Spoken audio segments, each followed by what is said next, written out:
Pour moi, la carrière commence le premier jour de l'université. D'accord.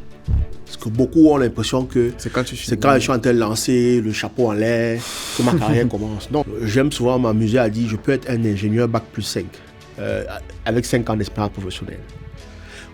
Quel genre d'ingénieur je veux être? Quel genre d'économiste je veux être? Quel genre de trader je veux être? Quelles sont les industries dans lesquelles je veux travailler? Est-ce que je veux travailler pour les boîtes privées? Est-ce que je veux travailler pour l'État?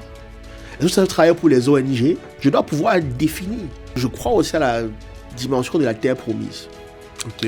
Je pense, dans mes travaux que je suis en train de pousser, qu'il y a une terre qui est favorable à ton épanouissement professionnel. Et donc, la question fondamentale quand on cherche le travail, on a fini, on a diplômé, c'est de se dire quel est l'écosystème capable de valoriser au mieux l'expertise que j'ai à offrir. Si c'est la France qui te donne cette proposition, tant mieux.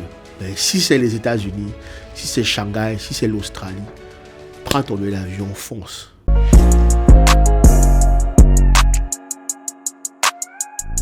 Bonjour à tous et bienvenue sur Au-delà des frontières, le canal d'expression privilégié de la diaspora. Sur cette chaîne, nous partageons un maximum de retours d'expérience et d'opportunités afin de vous permettre d'avoir les meilleures informations stratégiques afin de réussir sur le plan académique, professionnel et même votre insertion culturelle ici à l'étranger. Aujourd'hui, nous allons parler carrière. Nous allons essayer de vous donner les meilleures astuces ou bien les meilleurs conseils afin de bâtir une carrière réussie, une carrière qui vous ressemble. Alors pour cela, nous avons invité un expert dans la matière. Il est très souvent surnommé l'architecte des carrières. Et donc, nous aurons un échange vraiment très passionnant et très pertinent avec lui. Donc, sans transition, bonjour Monsieur André Hott. Bonjour. Vraiment, merci, c'est un plaisir de vous recevoir sur ce plateau, au-delà des frontières. Donc, je tiens juste à rappeler peut-être à nos auditeurs que nous vous avons rencontrés à Hombois, Paris. Donc, vous avez fait un tour dans notre atelier et c'était vraiment un plaisir de vous voir. Et puis, on s'est dit ce serait vraiment aussi un honneur de vous recevoir sur cette chaîne parce que nous suivons un peu votre activité, que ce soit sur les réseaux sociaux et même par personne interposée. Merci beaucoup pour le privilège. Donc, sans transition, peut-être, est-ce que vous pouvez vous présenter à ceux qui nous écoutent et qui ne vous connaissent pas encore forcément voilà. Alors, bonjour à tous. Déjà, merci pour l'invitation. Je suis André Hott. Je dirige une entreprise qui s'appelle Campus Métier. Campus pour le lieu en forme, métier pour ce que les gens deviennent sur le marché de l'emploi. Donc, on essaye en fait de combler ce gap entre les lieux de formation, les universités, les MOOC, les centres de formation et les opportunités des entreprises sur le marché de l'emploi. Et ce pont-là, on apporte notre expertise à travers des programmes qu'on développe et qu'on conçoit. On touche à la fois les cibles avant le baccalauréat, donc pour les accompagner dans leur orientation professionnelle. Des cibles qui sont dans les universités, ils ont déjà fait un choix, on doit quand même les accompagner, même si le choix n'est pas toujours idéal par rapport à ce qu'ils voulaient faire. On a développé un centre carrière éphémère qu'on déploie dans les universités en Afrique francophone pour les aider à réussir leur insertion professionnelle. Et une troisième cible, ceux qui sont déjà en activité et qui sont sur des problématiques d'évolution professionnelle ou de reconversion professionnelle, nous les accompagnons à franchir ces caps-là. Donc voilà un peu globalement. Et après, comme quatrième point, on accompagne aussi à la mobilité pour les études. Donc on a un réseau d'écoles partenaires avec lesquels on a des conventions de représentativité sur le continent. Donc pour ceux qui souhaitent qu'on les accompagne, on met en place une procédure de mobilité pour les aider à choisir une école qui réponde à leur projet professionnel, mais aussi à leur budget de façon générale. Donc pour présenter nos activités et ce qu'on fait au quotidien, voilà ce que je pourrais dire. Très intéressant. Et donc, pour embrayer sur cette belle présentation, quel a été vraiment de base le constat ou bien la problématique que vous avez observé peut-être sur le terrain et vous êtes dit non, il faudrait que Campus Métier vienne vraiment résoudre ce problème-là à travers les différents services que vous proposez? Alors, pour moi, je pense qu'il n'y a rien de plus beau au monde que d'être payé pour faire ce qu'on aime. Et le constat est de dire qu'il y a beaucoup de gens dans les entreprises qui sont malheureux, qui ont trouvé un emploi, certes, mais qui ne font pas un métier dans lequel ils sont épanouis et qui répondent réellement à la vision qu'ils avaient de leur vie ou comment ils avaient rêvé leur vie. Comment on s'oriente généralement 80%, c'est par suivisme. Mon ami est allé faire telle filière, moi aussi je vais faire. Je ne vais pas me séparer de ma copine, donc je vais dans la même université qu'elle. Voilà. Globalement, deuxième, c'est vraiment... il y a cette catégorie de parents qui veulent se réincarner à travers les enfants. Ouais, il y a pas mal de personnes qui sont vues imposer des carrières de poursuite d'études, voilà, parce que je paye, tu fais ce que je veux. Les parents, peut-être qu'ils n'avaient pas les moyens quand ils étaient jeunes, maintenant qu'ils ont les moyens de leur politique, voilà ce que je veux. Voilà, je veux un médecin, je veux un avocat pour me défendre. Donc, il pense la vie de son enfant et vraiment... La troisième catégorie, c'est vraiment par défaut, c'est-à-dire je m'y suis pris tard, quand j'arrive pour m'inscrire, ce que je voulais faire n'est plus disponible, du coup je choisis juste ce qu'il y a, parce qu'il ne faut pas que je reste à la maison. Donc vraiment on est à 80% de la population d'Afrique subsaharienne qui répondent à cette problématique, en fait qui s'oriente à partir de ces trois postulats. Et on s'est dit non, il faudrait qu'on essaie de résoudre ces problématiques à la base. À la base, c'est-à-dire en commençant par ceux qui sont encore dans les lycées. C'est pour ça qu'on a mis en place le programme Pitch Your Job, qui vise à accompagner les jeunes à se projeter par rapport à un métier. Dès la seconde, première et terminale, on fait le tour des écoles, des lycées, des collèges, au Cameroun, au Bénin, au Tchad, au Congo. On essaie de commencer à se développer. À la fin, la compétition aboutit sur une finale nationale qui a lieu généralement. La prochaine édition aura lieu le 24 janvier 2026, dans le cadre de la Journée internationale de l'éducation qui se tient ce jour-là. Après, on s'est dit, OK, ils ont choisi une filière, ils sont dans les universités, ils sont perdus. Comment on arrive à les reconnecter à qui ils sont?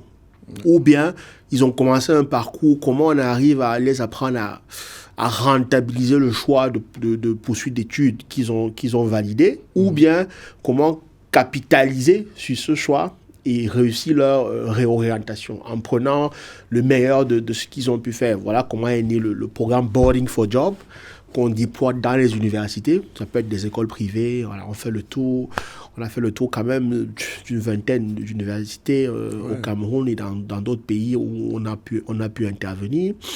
Et après, il y a beaucoup de gens, comme je l'ai dit à l'entendre de mon propos, qui sont malheureux dans les entreprises, qui veulent changer, qui ont commencé à travailler, sont experts dans leur domaine, mais nuls en leadership, nul en management. Alors, beaucoup croient que c'est parce qu'on a de l'expérience. C'est pas quelque chose qu'on apprend. Le leadership s'apprend. Voilà.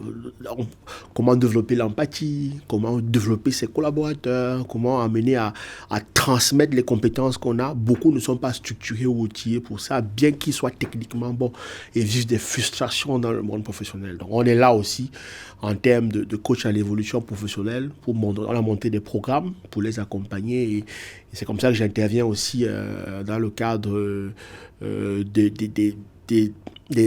des talents de la diaspora qui veulent aussi rentrer sur le continent, voilà, en les préparant, en les aidant, ce que je disais, à tropicaliser leurs compétences européennes ou occidentales, pour les appliquer réellement aux besoins du marché, et en les mettant aussi à jour par rapport aux attentes du monde de l'emploi ou du marché de l'emploi aujourd'hui.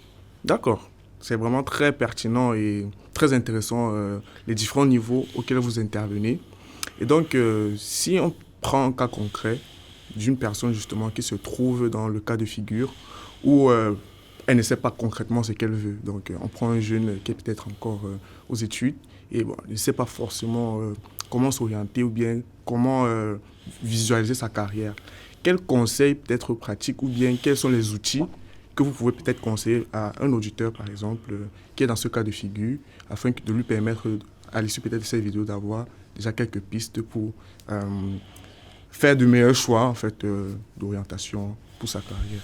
Alors nous, on a monté une procédure qui repose sur le fait qu'on ne peut pas donner aux gens ce qu'on n'a pas. Donc, pour réussir réellement sa carrière, il faut apprendre à se connaître réellement, connaître qui on est, savoir là où on est le plus fort et vraiment mettre de l'énergie, du temps à développer cette expertise-là. Et là, on a 4 à 5 outils qu'on utilise, ce que j'appellerais des outils de connaissance de soi.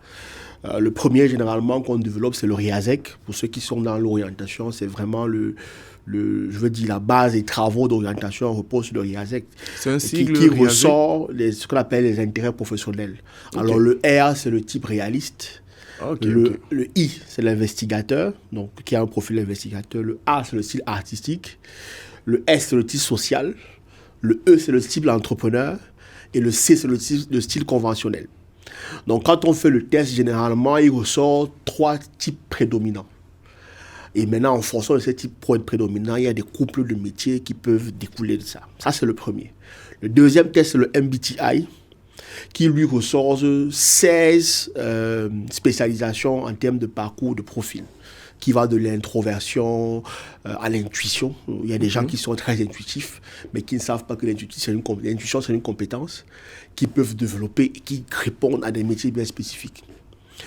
Après, il y a l'ikigai, qui vient du Japon et qui vient apporter un plus. Aujourd'hui, les gens ne choisissent plus un métier simplement parce qu'ils payent, mais parce que ça a du sens. Aujourd'hui, il y a des gens, moi j'ai des clients qui sont à une étape de leur vie où, voilà, c'est plus forcément l'argent qui les motive, mais savoir qu'ils ont de l'impact, savoir que ce qu'ils font a du sens, savoir que ce qu'ils font transforme des vies, et vraiment, c'est ce qu'ils recherchent.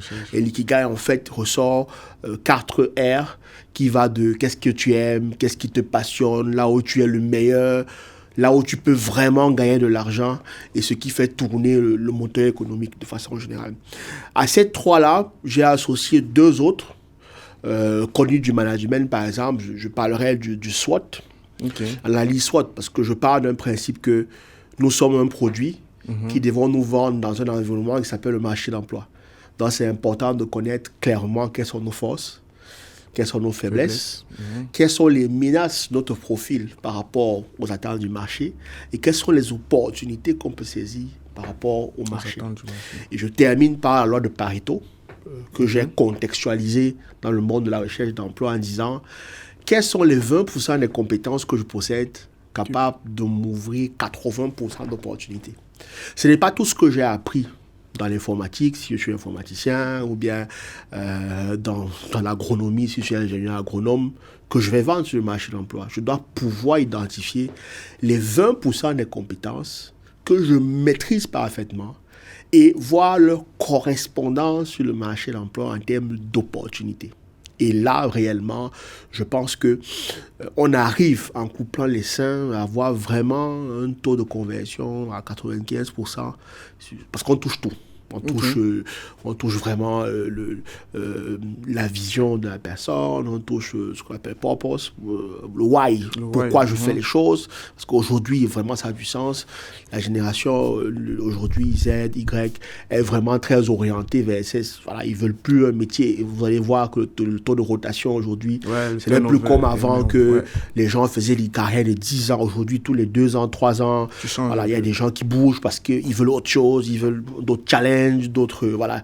Et c'est ça aujourd'hui qu'ils recherchent une fois qu'ils ont trouvé du sens. Donc, avec ce modèle, on arrive vraiment à trouver les domaines, les secteurs, à connaître la personne. Nous, on part des centres d'intérêt, du potentiel et des talents, et on construit sur ce pont pour voir, sur la base des centres d'intérêt, du potentiel, du talent, du candidat qu'on accompagne, quelles sont les correspondances métiers qui en découlent. Puis maintenant, on construit le pont en lui montrant, tu peux te former là, tu peux faire tel MOOC, tu peux faire telle certification, tu peux ajouter ici pour prendre de la valeur sur le marché de l'emploi pendant et au cours de ta carrière et pour vraiment aussi être épanoui, parce que la question aussi financière revient souvent. C'est-à-dire que je travaille, je me donne, mais je ne sens pas que je suis valorisé. Voilà, il y a d'autres, peut-être je reprendrai à ces questions-là tout à l'heure, mais voilà, c'est une question que beaucoup de nos clients se posent aujourd'hui, et sans toutefois savoir, à identifier clairement quels sont les leviers que je peux actionner pour pouvoir me permettre d'augmenter ma valeur au cours de ma carrière. Et c'est ça qu'on leur apporte, l'expertise qu'on leur apporte clairement. Super. Donc là, j'ai bien aimé la phrase selon laquelle, pour pouvoir identifier vraiment sa carrière et tout bien, sa trajectoire, c'est d'abord intéressant de se connaître soi-même Et là, vous avez cité quelques outils qui sont vraiment intéressants, quelques tests. Je pense il y en a certains qui peuvent être disponibles même en ligne. Tout à fait. On peut les passer en ligne. Mais il faut toujours avoir recours à un expert pour pouvoir les interpréter, les adapter aussi au contexte. C'est ça, tout à fait. Et donc là, ça permet, une fois que tu te connais, une fois que tu sais en fait un peu plus tu as ton why, ton purpose, là, ça t'ouvre en fait certaines portes ou bien une certaine clarté mentale de là où tu veux arriver. Et en tout cas, ça te permet de gagner du temps. À toi qui viens d'arriver en France, j'ai une excellente nouvelle pour toi. Et si je te disais qu'en une seule soirée, tu pouvais rencontrer d'autres étudiants étrangers et jeunes actifs, tout comme toi, qui proviennent de différents pays, tels que le Bénin, le Togo, le Mali, la Côte d'Ivoire, le Cameroun, et dénicher parmi eux l'amour de ta vie, te créer un réseau en béton armé, pouvant t'ouvrir des portes inimaginables, pour par exemple trouver ton futur stage, ta future alternance, le tout sans avoir à galérer à mort, déguster un buffet magique aux saveurs multiculturelles avec des plats emblématiques tels que le héros, le tiep, le mafé, la tagine, recevoir des conseils provenant des anciens afin d'éviter les erreurs des débutants, ce qui te permettra de gagner non seulement en énergie, en temps et surtout en argent. En gros, une seule soirée qui peut changer tout ton séjour en France. Eh bien, cette soirée, elle existe. Et elle aura lieu le 27 septembre 2025, dès 16h à Montreuil. Inscris-toi dès maintenant pour être sûr d'avoir une place, car ça va très très vite. Bien évidemment, toute l'équipe Au-delà des frontières sera présente à cet événement et nous serons ravis d'échanger avec vous et de passer d'agréables moments. Alors, on se donne rendez-vous le 27 septembre. Ciao. Et donc, si on prend maintenant notre cas de figure, justement, d'une autre personne qui est peut-être qui a peut-être fini sa formation universitaire et tout, et qui veut maintenant entrer sur le marché du travail, mais peut-être c'est un peu compliqué et tout. Maintenant, quels peuvent être les conseils ou bien les astuces que vous pouvez recommander à cette personne-là? Déjà, peut-être pour facilement s'insérer sur le marché du travail, être vraiment compétitif, compétent, parmi d'autres candidatures, que ce soit celui-là en fait qui sera plébiscité. C'est une très bonne question. Je vais l'aborder sur deux axes. Ok. Pour moi, la carrière commence le premier jour de l'université. D'accord.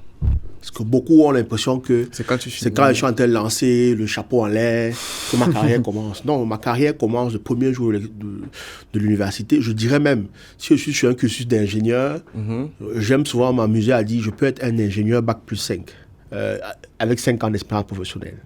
Ok. Voilà, parce que j'ai utilisé mon temps sagement à développer des compétences, à les vendre.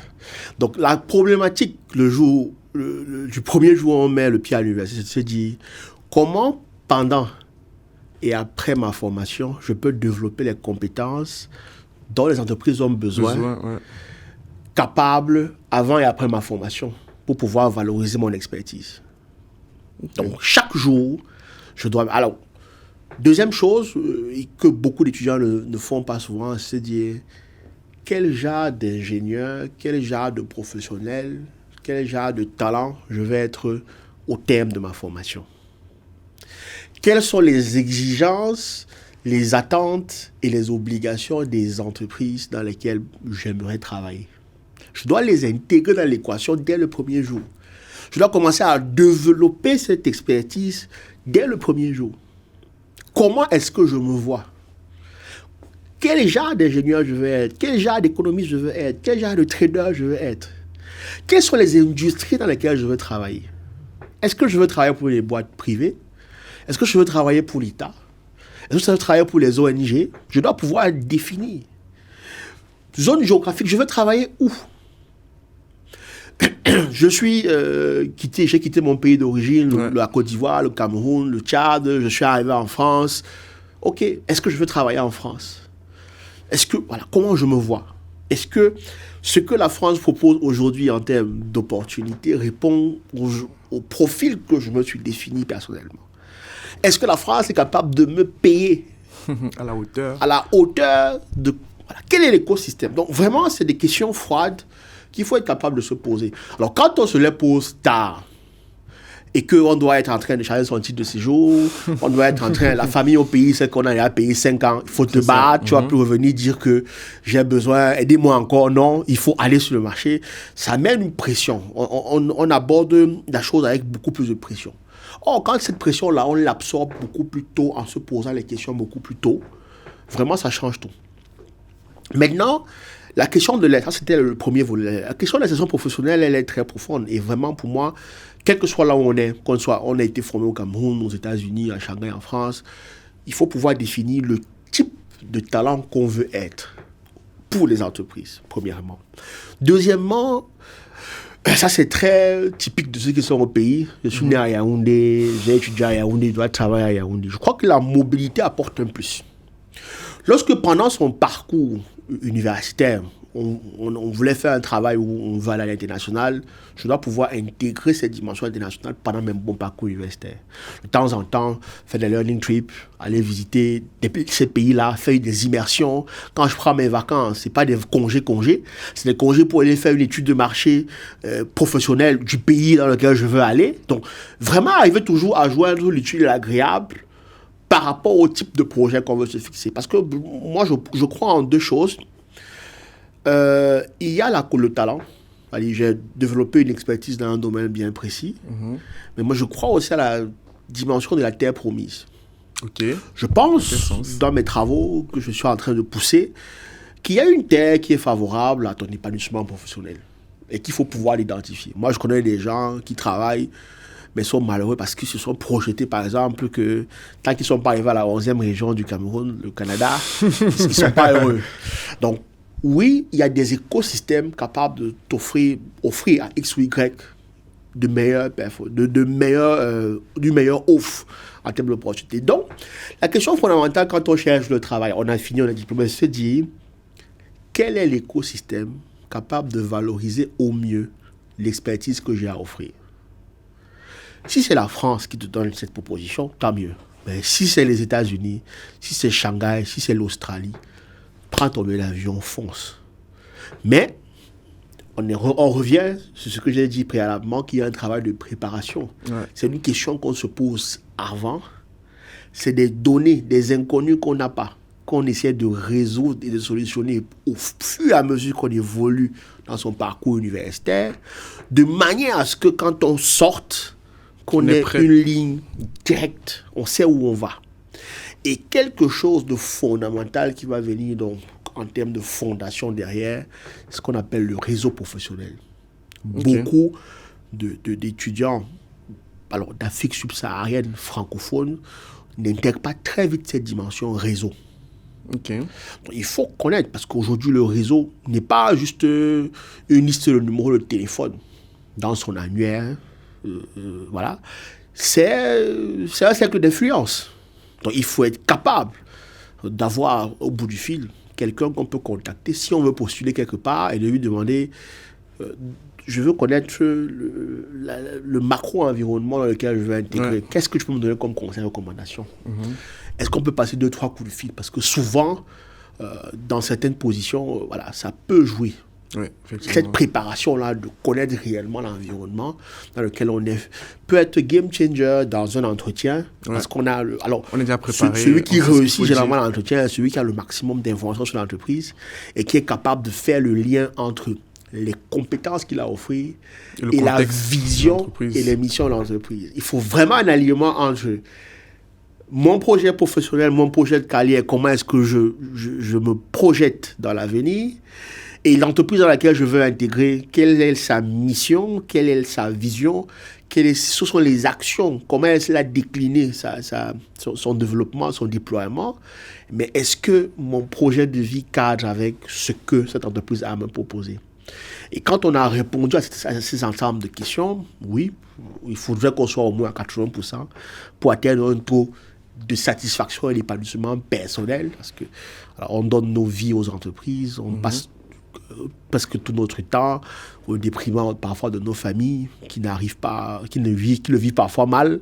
Donc si l'environnement là n'est pas capable vraiment de te permettre d'être au top de ta forme, d'être épanoui, je crois que le salaire c'est bien, ça crée le cadre, ça crée les conditions, mais on le paye très cher. Donc, il faut faire ce travail de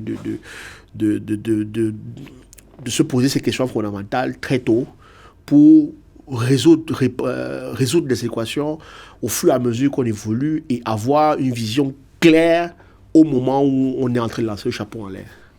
D'accord. Bon, là, je vais revenir sur un point intéressant que vous avez mentionné. Vous avez parlé de réseau professionnel. Bon, la vérité, c'est que lorsqu'on arrive, par exemple, en France, dans un pays qui est nouveau, on ne sait pas forcément toujours comment se créer en fait ce réseau professionnel-là, d'être capable en un coup de fil, avoir toutes les informations d'une entreprise, etc. Donc, quel conseil est-ce que vous pouvez donner à quelqu'un qui nous écoute et qui n'a pas forcément ce réseau professionnel-là afin de pouvoir le bâtir? Alors, 2 choses ou 3. Premier conseil, je dirais, de la manière au Cameroun, nous à l'époque, quand on cherchait le travail, on avait Douala Zoom. Il y a forcément un manuel des entreprises de France. Okay. Il faut être capable de l'avoir. Moi, je suis tombé dans mes recherches récemment sur un livre qui résume 1500 cabinets de recrutement et de RH d'intérim de France. Ouais. Donc, j'ai un outil comme ça, j'ai un LinkedIn. Premier travail, c'est suivre ces entreprises-là pour rester à jour s'ils ont des offres à publier. Deuxième travail, c'est suivre les fondateurs de ces organisations pour rester au courant des opportunités ou des besoins qu'ils pourraient avoir. Première chose. Deuxième chose, c'est son réseau d'étudiants. Okay. Je suis diplômé d'une école X ou Y, voilà. Souvent, les associations d'alumni demandent de payer des cotisations annuelles pour rester membre du réseau et avoir accès à l'annuel des alumni. Je trouve parfois que les étudiants venant d'Afrique, que je connais le mieux, je ne connais pas si c'est le même positionnement ailleurs, n'exploitent pas vraiment assez cette ressource d'information. Voilà. Vraiment, moi, c'est regarder quels sont les alumni qui sont dans des positions de management fortes, qui ont fait mon école, donc alumni, oui. Et voilà, comment je peux rentrer. Je peux demander un entretien réseau avec eux. Parce qu'on partage quelque chose ensemble, parce qu'on vient de la même école. Donc, il faut être capable de connecter. Voilà, demander un rendez-vous pour un dîner, pour un déjeuner, discuter. Et voilà. Un rendez-vous téléphonique. Téléphonique, oui, mais l'humain est important. Demander à le rencontrer dans un hôtel, voilà, donner une adresse et payer la facture. Ça, c'est très important. Ça montre l'intérêt. Okay. Et ça renforce le rapport de force. Ce n'est pas parce que vous avez beaucoup, mais c'est un investissement. Quand on est sur une dimension de j'investis pour... Je trouve que, ça c'est mon analyse personnelle, on n'investit pas assez pour notre carrière. C'est le deuxième point. Troisième point, c'est vraiment ce que j'appelle l'événementiel professionnel. L'avantage aujourd'hui dans une ville comme Paris, c'est qu'il y a énormément d'événements dans le secteur. Là, Vivatech qui arrive, il y a un salon que je voyais des membres du cloud et la cybersécurité, je pourrais vous partager le lien, qui a lieu toujours le mois de juin. Donc, des séminaires, des forums, il y en a tellement. Donc, il faut être au courant et souvent tellement bien documenté, on sait qui sera là, les entreprises qui y seront. Donc, avant d'aller dans ces événements, préparer sa visite. Je n'y vais pas juste parce que je vais me balader, non, préparer le salon. Je sais qu'il y a telle entreprise qui sera là, telle personne d'entreprise va le représenter. Je le suis déjà sur LinkedIn, je lui envoie l'invitation. Je lui envoie une invitation avec un message d'introduction. Que voilà, j'ai vu que vous allez participer. Je souhaite prendre un rendez-vous pour vous rencontrer. Ça fait du sens. Et quand je viens derrière, je récupère la carte de visite. Et comment est-ce que j'entretiens, là c'est le dernier point maintenant, comment j'entretiens le réseau.